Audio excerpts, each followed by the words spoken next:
सबसे पहले तो आप मेरी एक बात सुन लो कि मैं कोई मोदी भक्त नहीं हूँ। जो मुझे सही लगता है मैं उसके पक्ष में वीडियो बनाती हूँ, पर इसका मतलब ये नहीं कि मैं अपनी अकलगिरी भी रख दूं। मेरी वफादारी इस देश से है, ना कि किसी पार्टी से। नया फरमान आया है अब मार्केट में, देशभक्ति का नया क्राइटेरिया सेट हो गया है। अगर आप अपनी बीवी को सोने का हार दिला रहे हो तो आप देश के खजाने के दुश्मन हो। अगर कढ़ाई में आप 2 चम्मच तेल ज्यादा डाल रहे हो तो आप इकोनॉमी में छेद कर रहे हो। और तो और अब तो ये भी कहा जा रहा है कि विदेश घूमने मत जाओ। मतलब गजब है, सारे नियम, सारी पाबंदी, सारी देशभक्ति सिर्फ मिडिल क्लास वालों के लिए बची है।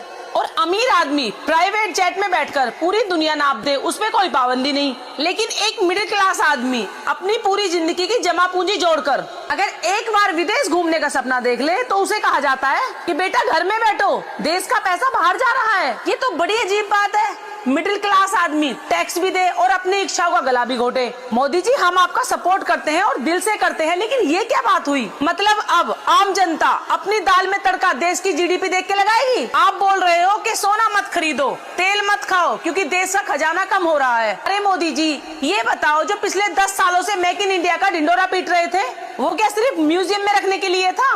दुनिया में अमेरिका है, चीन है, जापान है, कभी सुना है कि कभी वहाँ का राष्ट्रपति टीवी पर आकर बोलता हो भाइयों बहनों, आज से चाउमीन में सोया सॉस कम डालना या पेरिस घूमने मत जाना क्योंकि हमारा इंपोर्ट बिल बढ़ रहा है? वहाँ की सरकारें रास्ता निकालती है, विकल्प देती हैं, और हमारे यहाँ जनता के पेट और सपनों पे ताला लगाने की बात होती है। गजब की इकोनॉमिक्स चल रही है साहब। कहते हैं सोना मत खरीदो, उससे डॉलर बाहर जाता है। अरे आप ही बताओ जनता क्या करे? सोना मिडिल क्लास का इंश्योरेंस होता है। मिडिल क्लास आदमी कभी शौक में सोना नहीं खरीदता। और अब बात आती है खाने के तेल की। अब क्या जनता उबला हुआ घास फूस खाना शुरू कर दे ताकि विदेशी मुद्रा का भंडार बचा रहे? विदेशी कंपनियों को टैक्स में छूट मिलेगी और नेता की रैलियों में करोड़ों उड़ेंगे और विज्ञापनों में करोड़ों खर्च होंगे, तब खजाना खाली नहीं होता।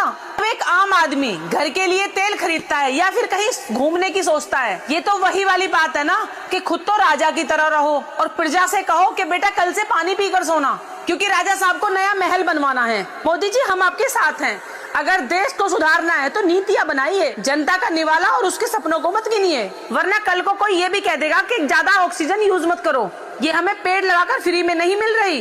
अब आप ही बताओ, अगर यही सब चलता रहा तो एक दिन पासपोर्ट पर भी लिखा होगा कि विदेश जाना देशद्रोह है। और मोदी जी, ये गुस्सा नहीं है, एक आम नागरिक की पुकार है। हम चाहते हैं कि आप मजबूत हो, हमारा देश मजबूत हो, लेकिन देश का मिडिल क्लास इंसान मजबूर ना हो।